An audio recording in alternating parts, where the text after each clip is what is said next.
কুমিল্লার ঐতিহ্যবাহী কোটবাড়ি। এই কোটবাড়িতে এই যে দেখতেছেন কারুকার্যের যেই শিল্পকাজের যেই জিনিসগুলো, এগুলো ব্যয়বহুল দাম। 100 টাকারটা আপনার থেকে রাখতেছে 300 টাকা। আসলে এখানে কোনো আইনি ব্যবস্থা নাই।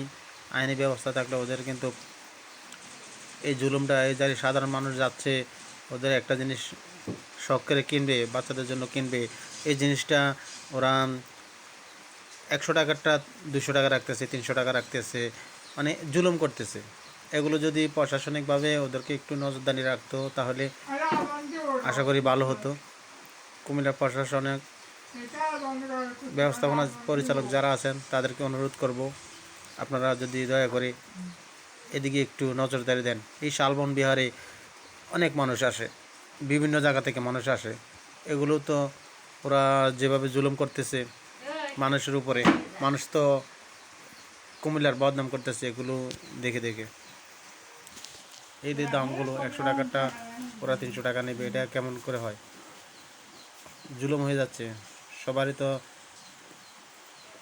আয়ের উৎস এক না, কারো আয় বেশি, কারো আয় কম, সবাই তো শখ করে আসে।